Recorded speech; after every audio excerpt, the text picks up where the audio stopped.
boa noite, meus amigos e minhas amigas do nosso canal Escola Teológica Católica. Vamos gravar o nosso vídeo de hoje, mas primeiro vamos rezar, pedir ao Divino Espírito Santo que nos ilumine, em nome do Pai, do Filho e do Espírito Santo. Amém. Vinde, Espírito Santo, enchei os corações dos vossos fiéis, acendei neles o fogo do vosso amor.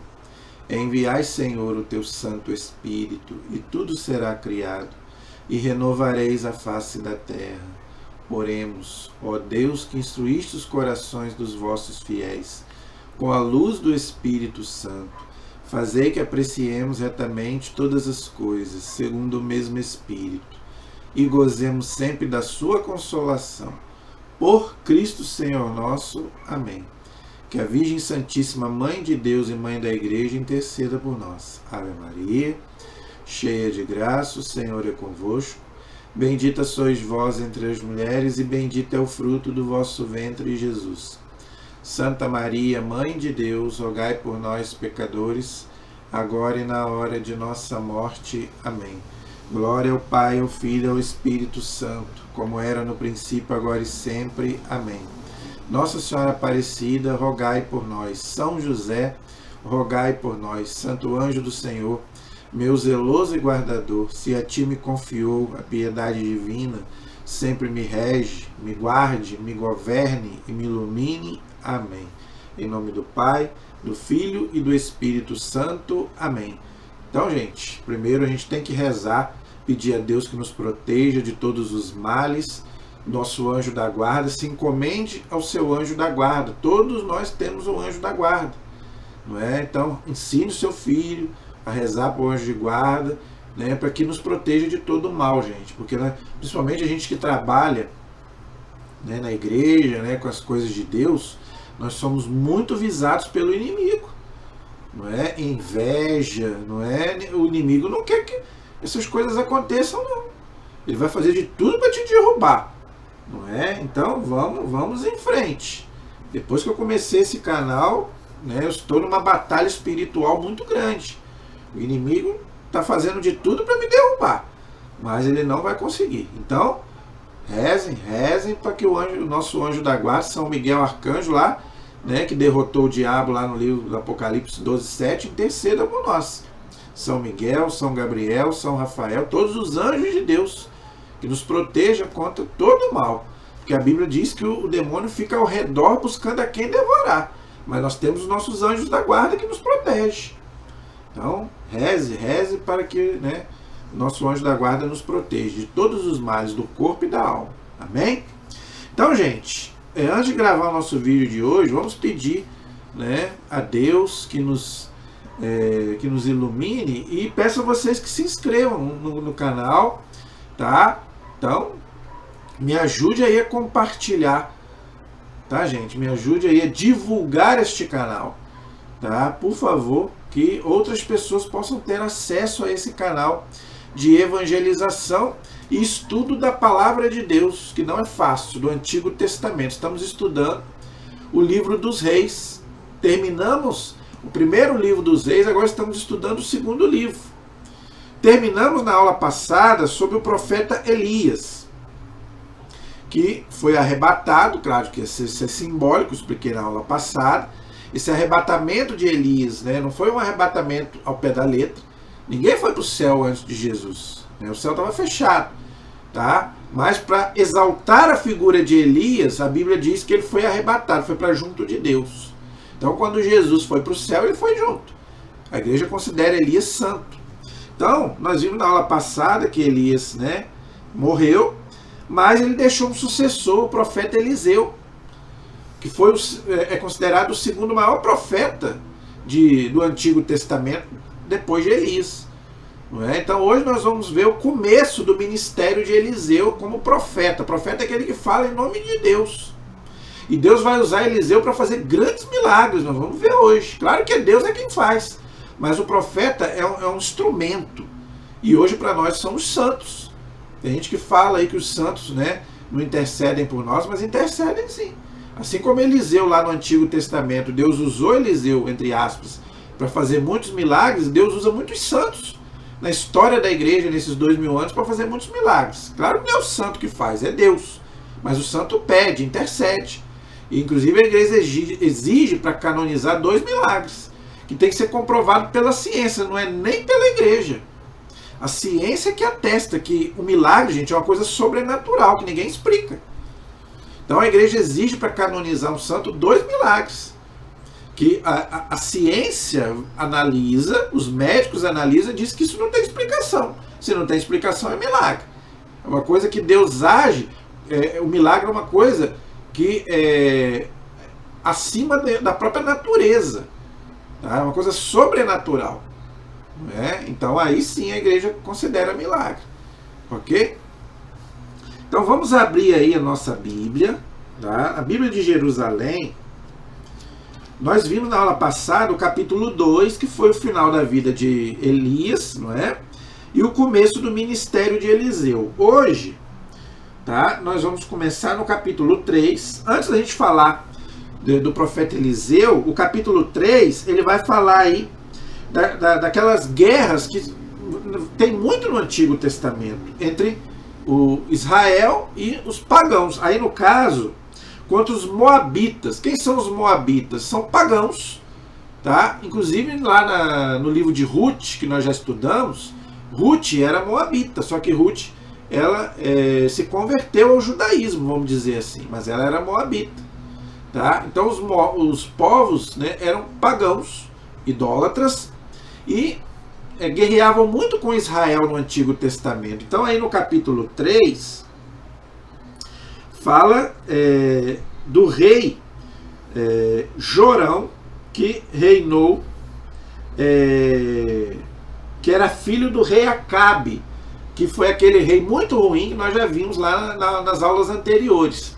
Esse rei, né, que filho do rei Acabe e de Jezabel, que também era muito ruim, ele reinou, diz aí a Bíblia, que no 18º ano de Josafá, rei de Judá, Jorão, filho de Acabe, tornou-se rei de Israel na Samaria e reinou 12 anos.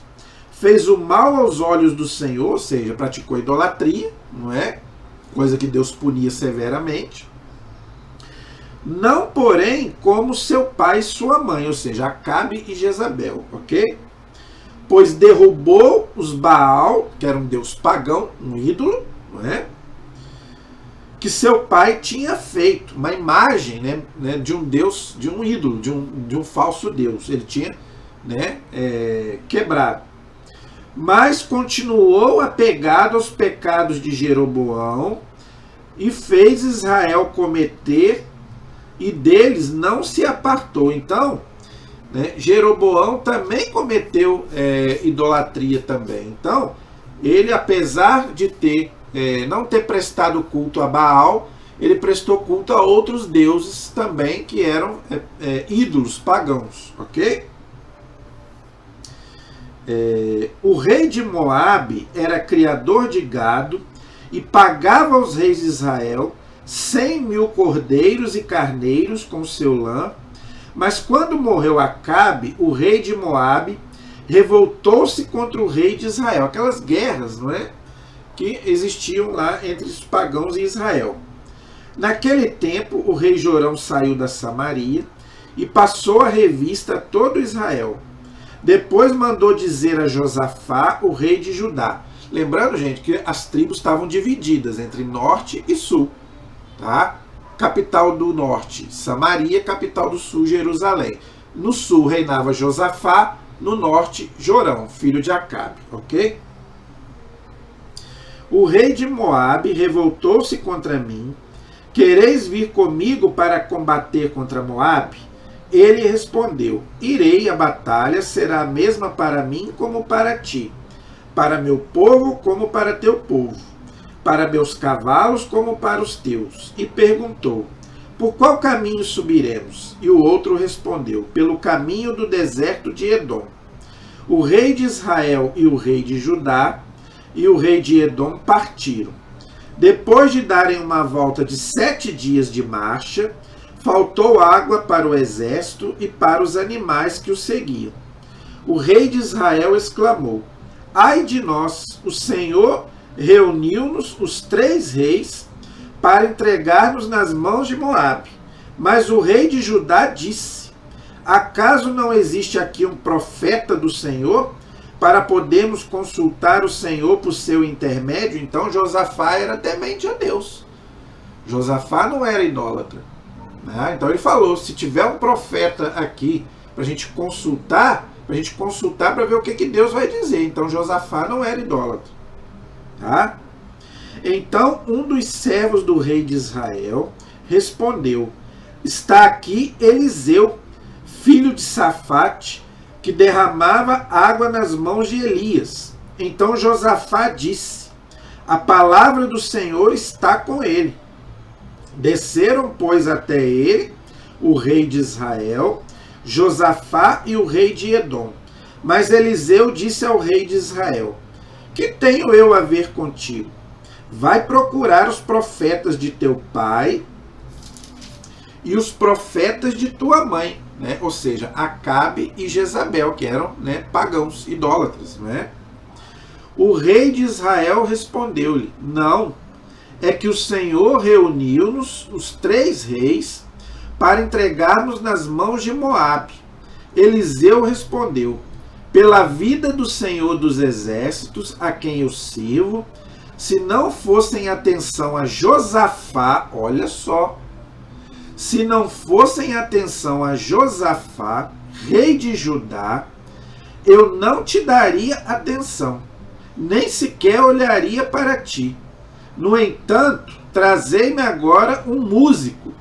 Ora, enquanto o músico tocava, a mão do Senhor veio sobre Eliseu, que disse: assim fala o Senhor, cavai neste vale fossos e mais fossos, pois assim fala o Senhor, não vereis vento, nem vereis chuva, mas este vale se encherá de água e bebereis, vós, vossos rebanhos e vossos animais de carga. Mas isto é ainda pouco aos olhos do Senhor, pois ele entregará Moabe em vossas mãos. Destruireis todas as cidades fortificadas e todas as cidades de Escol, cortareis todas as árvores frutíferas, tapareis todas as nascentes e cobrireis de pedras todos os campos férteis.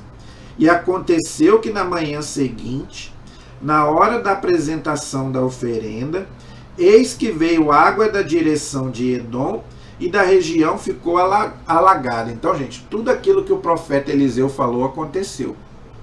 Tá? Por quê? Porque Eliseu falava em nome de Deus. Ok? E por que Eliseu falou que ele só iria atender o pedido por causa de Josafá? Porque Josafá era temente a Deus, os outros não eram. Olha como é que é importante a gente ter pessoas fiéis a Deus num lugar. Tá vendo? Num país, numa cidade, não é? Num local.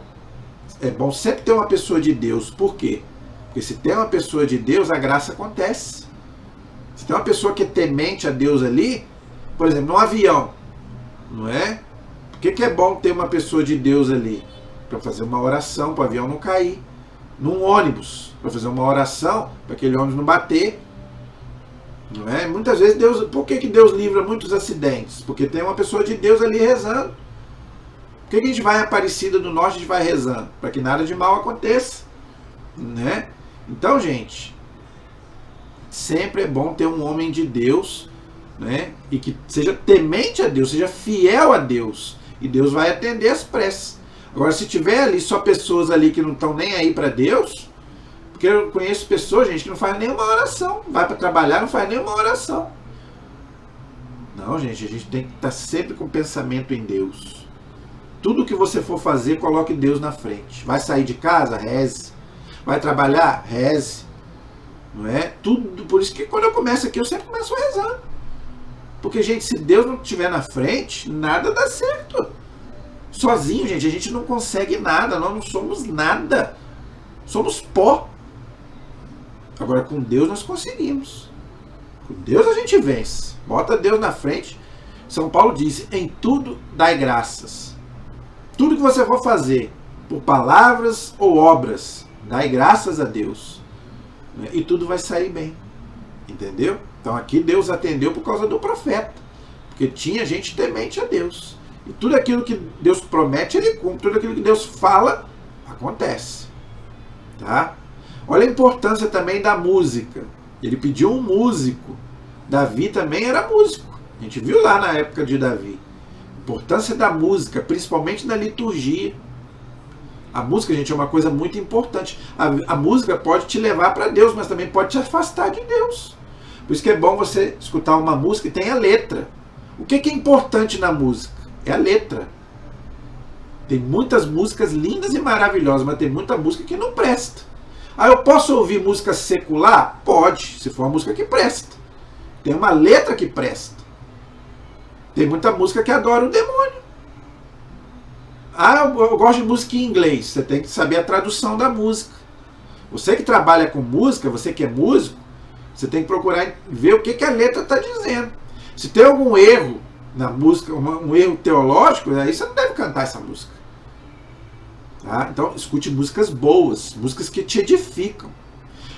E música secular, não tem problema. Ah, eu só posso ouvir música cristã? Não, você pode ouvir música secular, não tem problema. Mas música boa.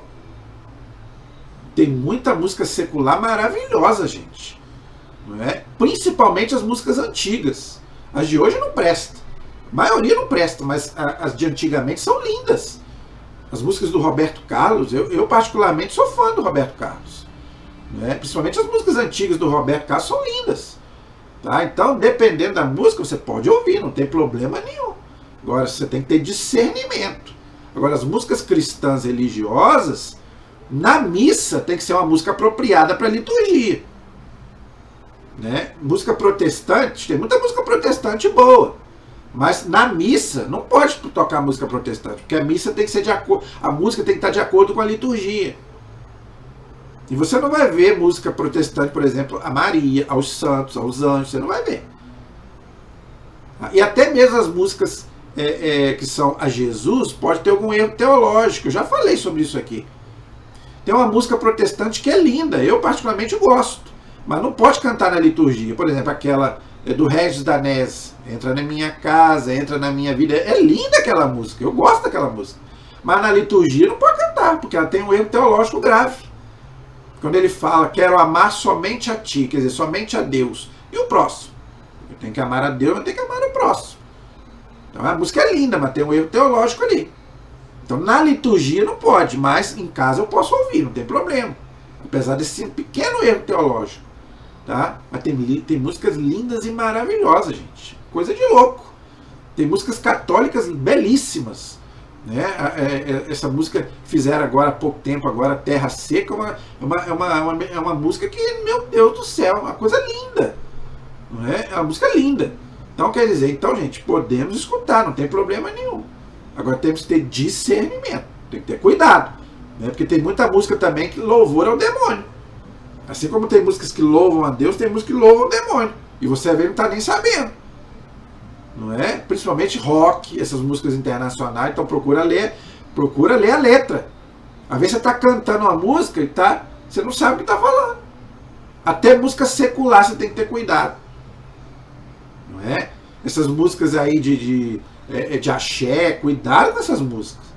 Não é? Tem uma música muito conhecida aí, que muita gente não sabe, mas olha a letra da música. A minha sorte grande foi você cair do céu. Quem caiu do céu? Foi o demônio. Foi Lúcifer. Lúcifer caiu do céu. E você fica cantando essas músicas. Então, gente, cuidado com o que você está cantando. Mas a música é uma bênção. A música pode te levar para Deus. Ou para o céu ou para o inferno. Então, cuidado. Pode ouvir, mas com discernimento. Tá bom? Quando os moabitas souberam que aqueles reis tinham vindo atacá-los, convocaram todos os que tinham idade para pegarem armas e acima e tomaram posição na fronteira. De manhã, quando eles se levantaram e o sol brilhou sobre as águas, os moabitas viram de longe as águas vermelhas como sangue. Disseram, é sangue. Certamente aqueles reis lutaram entre si e se mataram uns aos outros, e agora Moabe em a pilhagem. Mas quando eles chegaram ao acampamento dos israelitas, estes se ergueram e derrotaram os moabitas, que fugiram diante deles, e eles avançaram dizimando os moabitas, matou a todos, né? Era o costume da época, era a guerra santa, né? Você tinha que eliminar o inimigo, era a cultura da época, ok? Não tinha paz igual tem hoje, não tinha diplomacia como tem hoje, eles só conheciam assim. Destruíram as cidades, cada um lançou uma pedra em todos os melhores campos para os cobrir, taparam todas as nascentes e cortaram todas as árvores frutíferas, que restou, senão suas pedras, e cercaram e atacaram. Quando o rei de Moabe, né, viu que não podia sustentar o combate, tomou consigo 700 homens armados de espada para abrir uma passagem e chegar até o rei de Edom, mas não conseguiram. Tomando então seu filho primogênito, que devia suceder-lhe o trono, ofereceu em holocausto sob a muralha, e houve uma grande cólera contra os israelitas, que se retiraram e voltaram para a sua terra. Então o rei, ele sacrificou o próprio filho lá aos deuses deles. Todos os povos pagãos faziam sacrifícios humanos. Os únicos que não faziam sacrifícios humanos eram Israel e depois os cristãos. Os povos antigos, gente, todos sacrificavam, faziam sacrifícios humanos. Não é só no Antigo Testamento, não. No Novo também. Aqui no México, né, os maias, astecas, né, faziam muitos sacrifícios humanos. Por isso que quando Nossa Senhora apareceu lá em Guadalupe, graças a Deus foi uma bênção, que os índios eram canibais. Ela apareceu lá para o Juan Diego, lá, que hoje é até santo. Olha que bênção. Então, a igreja cristianizou, né, graças a Deus também, os índios, para que acabasse com aquela matança ali nos astecas, maias, né, no Peru também aqui, né, Cuba, e faziam sacrifícios humanos, matavam mesmo. Não é? Eles não queriam saber não, aos deuses, sacrificavam aos deuses pagãos. Ok? Então, gente, Israel venceu, como eu já falei, os moabitas, que eram idólatras, né, por causa do rei Josafá, que era temente a Deus, porque os outros não, os outros também eram pagãos idólatras, né, faziam idolatria, tá bom? Então, gente, no capítulo 4, nós vamos começar a falar do profeta Eliseu. Claro que não vai dar para falar tudo, nós vamos gastar algumas aulas, porque é grande, tá? Mas fortifica a nossa fé, tá, gente? Esses milagres, né, que não foi o profeta que fez, foi Deus, através do profeta, fortifica a nossa fé. Então é importante, eu quero ler com você, como eu li do profeta Elias. Então, hoje eu quero ficar no capítulo 4. Na próxima aula nós vamos pegar o capítulo 5, que também é muito bonito, é muito interessante. Mas vamos ficar hoje no capítulo 4 do segundo livro dos reis, na página 510. Se você quiser me acompanhar, segundo livro dos reis, no capítulo 4, alguns milagres de Eliseu. Olha aí, tá vendo? Então Eliseu vai começar a operar, em nome de Deus, alguns milagres, para que o povo, né, reconheça que o Deus verdadeiro é o Deus de Eliseu. Não esses pagãos, esses Baal, Aserás, que não tem poder nenhum. Ok? O óleo da viúva. Interessante. O mesmo pecado, né, o mesmo milagre que o profeta Elias fez lá naquela viúva de Sarepta, que nós vimos, o profeta Eliseu vai fazer um milagre parecido. Vamos ler aí. A mulher de um dos irmãos profetas suplicou a Eliseu, dizendo: teu servo, meu marido, morreu, e bem sabes que teu servo temia ao Senhor, era temente a Deus. Tá vendo? Temor de Deus, gente, não é você ter medo de Deus, você ter respeito por Deus. Ora, veio o credor para tomar meus 2 filhos e fazê-los escravos. Eliseu lhe disse: que posso fazer por ti? Dizei-me que tens esta casa? Dizeis o que tens em casa? Respondeu ela: tua serva nada tem em casa, a não ser um vaso de óleo. Mesma coisa, né? Parecido com o milagre lá que Eliseu, de Elias, ela só tinha lá 2 pãezinhos e uma farinha. Aqui ela só tinha um pouquinho de óleo. Então ele ordenou: vai e pede emprestadas a todos os teus vizinhos ânforas vazias em grande quantidade. Depois entra, fecha a porta atrás dela e de teus filhos, e derrama óleo em todas essas ânforas, pondo-as de lado à medida que forem ficando cheias. Ela retirou-se e fechou a porta atrás dela e dos filhos. Estes lhes apresentavam as ânforas e elas enchiam. Ora, quando as ânforas ficaram cheias, ela disse a seu filho: trazei mais uma. Mas ele respondeu: não há mais nenhuma. Então o óleo parou de correr. Ela foi informar ao homem de Deus, o qual disse: vai, vende esse óleo e paga a tua dívida e vivereis, tu e teus filhos, do que restar. Então, gente, o óleo, tá vendo?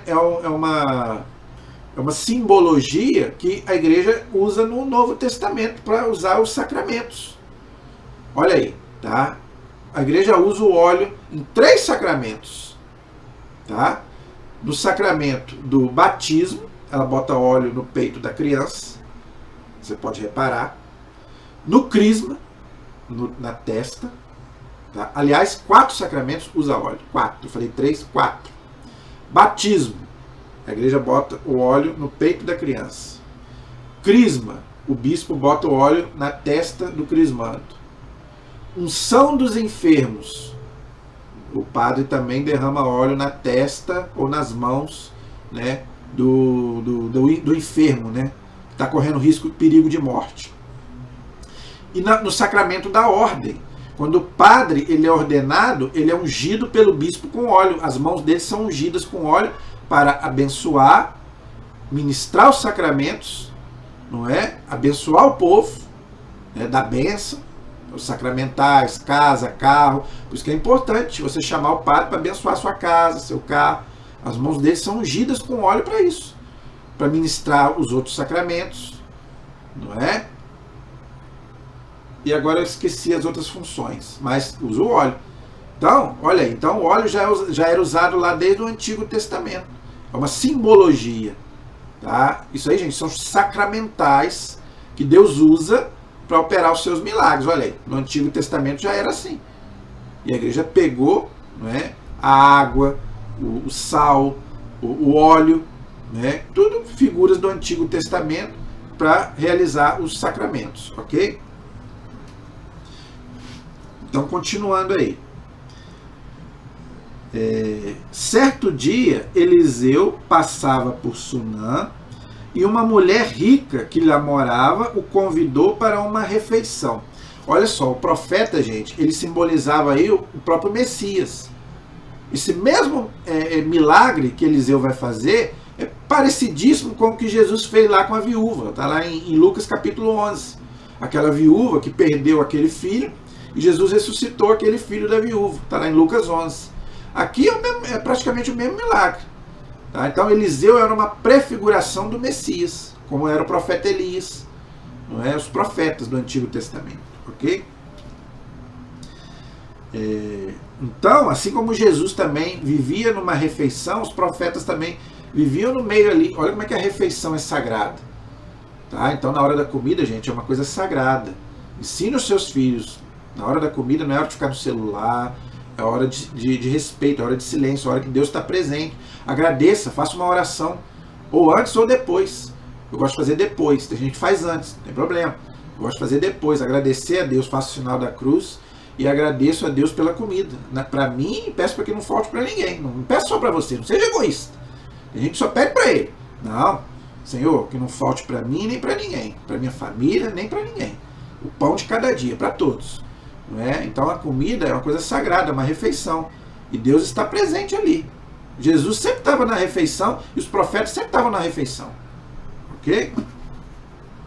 E Jesus compara o reino de Deus, o céu, com um banquete. Não é? Depois, cada vez que passava por ali, ia até lá para comer. Aí, tá vendo? Ela disse a seu marido, a mulher, né?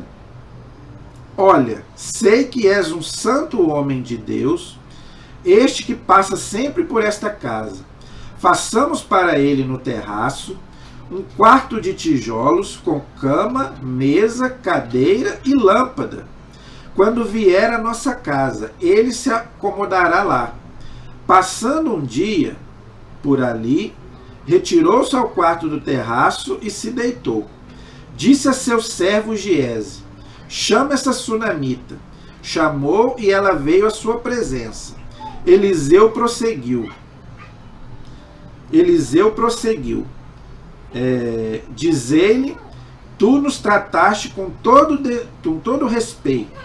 Que podemos fazer por ti? Queres que eu interceda por ti junto ao rei ou junto ao chefe do exército? Mas ela respondeu: vivo no meio do meu povo. Eliseu perguntou: seu marido já é idoso? Disse Eliseu: que podemos fazer por ti? Queres que eu interceda por ti junto ao rei ou junto ao chefe do exército? Mas ela respondeu: vivo no meio do meu povo. Eliseu perguntou: seu marido já é idoso? Não, desculpa. Eu estou pulando aqui.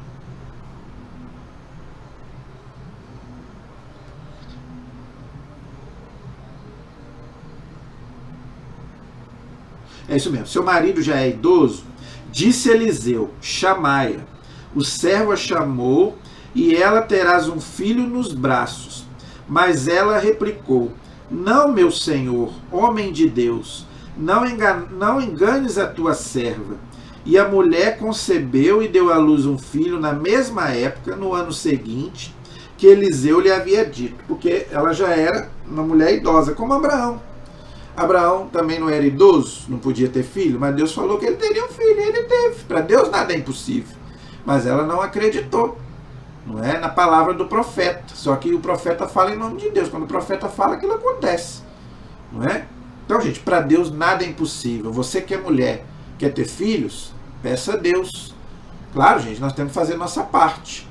Não acho que Deus vai ficar fazendo tudo por nós, que não. Claro que você tem que trabalhar também. Não é? Você tem que fazer um tratamento, né? Se você não consegue engravidar, você tem que fazer um tratamento, não é? Então, claro que filho é bênção de Deus, não é? Ah, eu quero ter filho, não é assim não. Filho é graça, é bênção.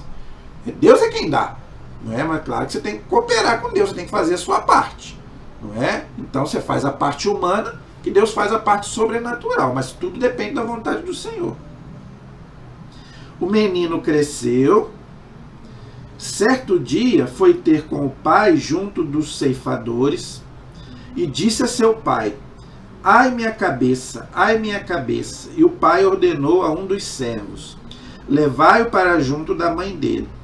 Este o tomou e conduziu a mãe. O menino ficou nos joelhos da mãe até o meio-dia e depois morreu. Ela subiu, colocou o menino sobre o leito do homem de Deus, fechou a porta atrás de si e saiu. Chamou o marido e disse-lhe: manda-me um dos servos com uma jumenta.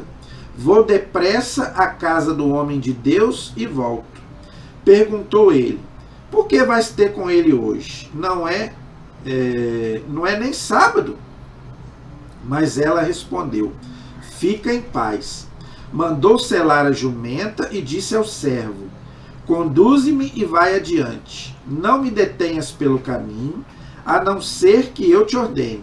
Ela partiu e foi ter com o homem de Deus no Monte Carmelo, o mesmo monte lá do profeta Elias, tá? Onde Nossa Senhora apareceu para São Simão Stock. Por isso que é a devoção a Nossa Senhora do Carmo, né? São Miguel Arcanjo não apareceu, foi em outro monte. Mas é um monte que existe até hoje lá na Terra Santa, o Monte Carmelo, ok? Quando o homem de Deus, ou seja, o profeta Eliseu, a viu de longe, disse a Giese, seu servo: lá está aquela sunamita. Corre-lhe ao encontro e pergunta: estás bem? Teu marido vai bem? Teu filho está bem? Ela respondeu: bem. Chegando perto do homem de Deus na montanha, ela agarrou-lhe os pés. Giese aproximou-se para afastá-la, mas o homem de Deus disse: deixa, pois tem a alma amargurada, e o Senhor me encobriu e nada me revelou. Tá vendo, gente? Então, Nem sempre Deus vai revelar todas as coisas para a gente. Nem para o profeta Deus não revelou tudo. Deus revela a hora que Ele quer, na hora que Ele quer. Por isso que existem também os falsos profetas. Por isso que a gente tem que ter cuidado. São Paulo fala, discernimento dos espíritos. Para saber se aquilo ali vem de Deus ou se não vem. Tem muita coisa que não vem de Deus. Então, cuidado. Não estou falando para você não participar de grupo de oração. Não estou falando nada disso. Deve participar. Mas cuidado. Cuidado com esse negócio. Ah, Deus está me falando isso, Deus está me falando aquilo. Cuidado. Cuidado com aquilo que você está falando para o outro. Muitas coisas não vêm de Deus, vêm da própria pessoa. Tem que ter discernimento. Ok? Continuando aí. Ela disse, acaso eu pedi um filho a meu senhor? Não te havia pedido que não me enganaste? Eliseu disse a Giese, cinge teus rins, toma teu bastão na mão e parte. Se encontrares alguém, não saúdes, e se alguém te saudar, não lhe respondas. Colocarás o meu bastão sobre o rosto do menino. Mas a mãe do menino disse, tão certo como o Senhor vive e tu vives, eu não te deixarei. Então ele se ergueu e a seguiu. Giese, que os havia precedido, tinha colocado o bastão sobre o rosto do menino, mas ele não disse nada nem reagiu. Então o servo voltou para encontrar-se com Eliseu e informou-lhe. O menino não despertou, ou seja, continuava morto, né? Eliseu chegou à casa, lá estava o menino morto e estendido sobre sua própria cama. Ele entrou, fechou a porta atrás deles, e orou ao Senhor. Depois subiu à cama, deitou-se sobre o menino, pondo a boca sobre a dele, os olhos sobre o dele, as mãos sobre as dele, estendeu-se sobre ele e a carne do menino se aqueceu. Eliseu pôs-se a andar novamente de um lado para o outro na casa, depois tornou a subir e se estendeu sobre ele. Então o menino espirrou 7 vezes e abriu os olhos. Eliseu chamou Giese e disse-lhe, chama a sunamita. Chamou-a, e quando ela chegou perto de Eliseu, este lhe disse, toma teu filho. Ela entrou, lançou-lhe aos seus pés e prostrou-se por terra. Depois tomou seu filho e saiu. Então, gente, Eliseu realizou aí uma ressurreição. O menino tinha morrido, ele foi lá e ressuscitou o filho daquela mulher. Isso pode acontecer? Pode acontecer. Para Deus nada é impossível. Claro que não é comum, né? Eu confesso que nunca vi uma ressurreição, não é? Mas pode acontecer. A Bíblia relata no Antigo e no Novo Testamento uma ressurreição. Não é comum, tá? Veja, eu não estou falando de pessoas que falam que eu morri, né? Eu saí do corpo. Se você saiu do corpo, você morreu, tá? Eu estou falando da pessoa que é dada como morta, ok? O médico diz que morreu e depois ela volta a viver. Aí uma ressurreição. Pode acontecer? Pode acontecer. Não é comum, mas Deus tem poder para isso, tá? Pode acontecer. A ressurreição, o que acontece? A morte, gente, acontece o quê? A alma se separa do corpo. Quando a alma se separa do corpo, acontece a morte, tá? Quando o eletrocefalograma da pessoa zera, a pessoa morreu, o cérebro para, é declarada como morta. A alma já não está mais ali, tá? Deixou o corpo. Se houve uma ressurreição, a alma retornou ao corpo. Aí aconteceu uma ressurreição, ok? Pode acontecer, não é comum, como eu estou falando, tá? Mas o profeta aqui, como agir em nome de Deus, aconteceu uma ressurreição. Os apóstolos fizeram, alguns santos fizeram, eu nunca vi uma pessoa ressuscitar mesmo, nunca vi, não posso, senão estaria mentindo, mas é considerado um dos maiores milagres, né? Não é fácil, mas a Bíblia relata, no Antigo e no Novo, e alguns santos fizeram esse milagre de ressuscitar pessoas, ok? Não vou lembrar agora qual santo, não sei se Santo Antônio fez uma ressurreição, não me lembro agora. Eu sei que alguns santos tiveram a graça de ressuscitar uma pessoa. Poucos, mas tiveram essa graça. Pode acontecer, tá? Deus pode fazer esse milagre, ok? Mas aqui o mais importante é a fé. Isso acontece pela fé. A fé em Deus dessa mulher e a fé no profeta. É Deus quem fez, mas através do profeta. Tanto que ela se prostra. Não para adorar o profeta, mas para venerar. A importância da veneração aos santos. E tem gente que critica os católicos. Elias e Eliseu, para nós, para a Igreja Católica, é santo. Tá? Como os santos do Novo Testamento. Tá? Então, a gente não adora os santos, mas a gente venera. Porque são pessoas escolhidas por Deus. Tanto que a Bíblia chama aqui de homem de Deus. O profeta Eliseu, homem de Deus. A Bíblia fala aqui. Se ele é um homem de Deus, ele é uma pessoa diferente. O que é um santo? Separado. Uma pessoa diferente, diferenciada. Por isso que a igreja coloca para veneração. Por que a igreja canoniza um santo? Para a gente ter um intercessor no céu. É uma pessoa diferenciada, gente. Essas pessoas são diferentes. Ok? Então, eu não sei por que nos criticam tanto. A Bíblia, é o que eu estou falando, gente. A Bíblia fala disso do Antigo e do Novo Testamento. Elias e Eliseu é considerado santo pela igreja. Como os apóstolos também. Todos os apóstolos, menos Judas. Não é? Paciência.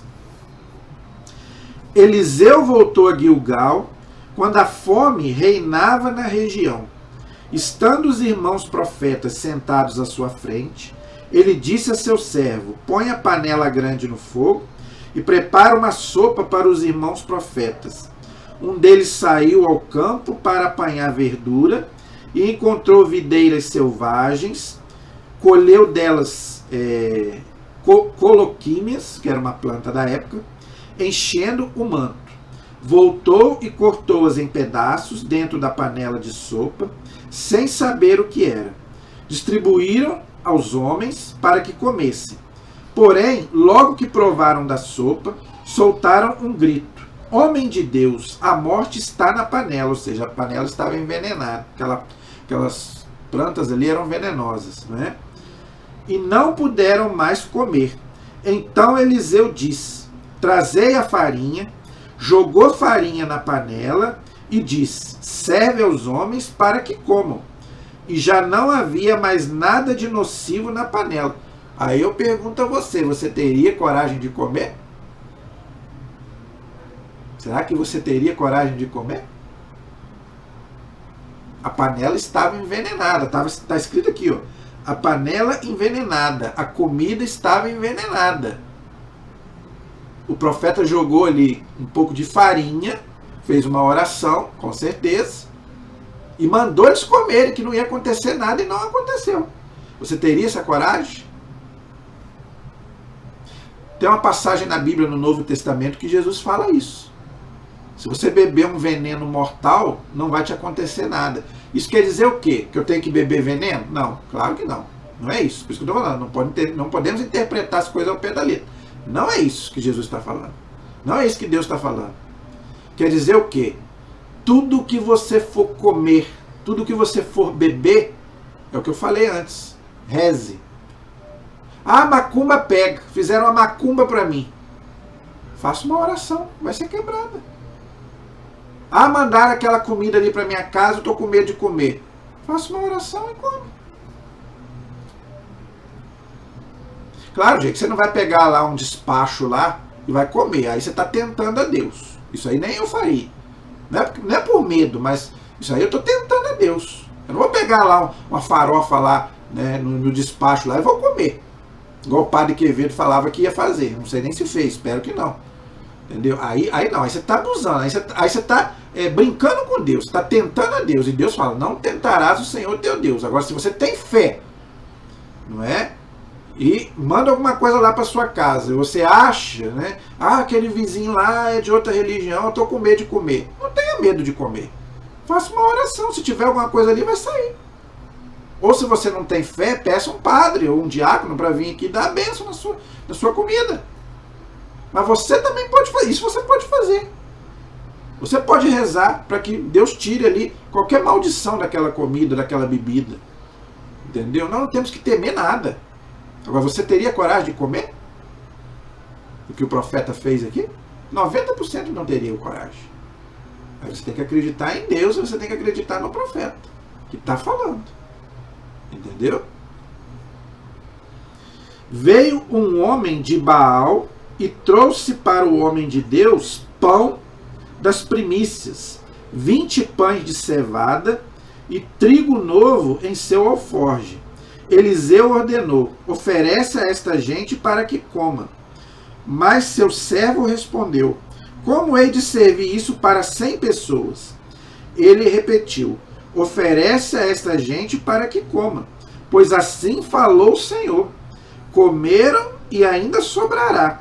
Serviu-os, eles comeram e ainda sobrou, segundo a palavra do Senhor. Então aconteceu ali uma multiplicação dos pães. Está escrito aqui.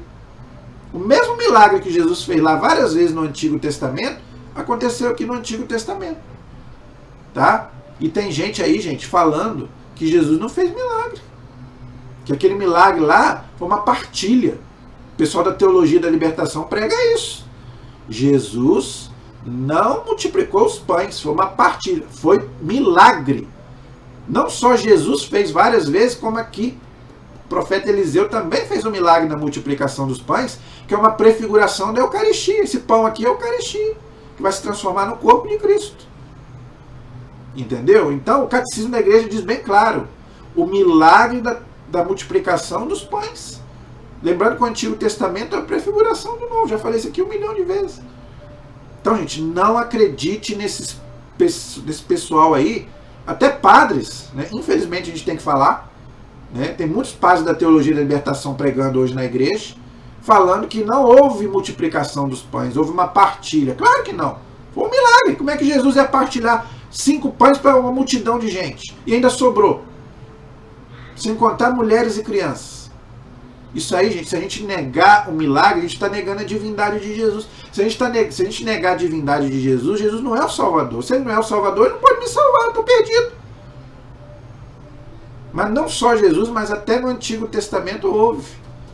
O profeta Eliseu ressuscitou uma viúva, né? Não deixou que morressem gente envenenada, e ainda multiplicou os pães. E tem mais, na próxima aula, nós vamos continuar aí no capítulo 5, nesse texto belíssimo, que fala da cura do sírio Naamã, que era leproso. A lepra naquela época não tinha cura. E ele vai ser curado por causa do profeta Eliseu. Mas esse é assunto para a nossa próxima aula, se Deus quiser. Amém? A nossa proteção está no nome do Senhor, que fez o céu e fez a terra. Estivemos e permaneceremos unidos em nome do Pai, do Filho e do Espírito Santo. Amém. Deus abençoe a todos. Até o próximo programa, se Deus quiser.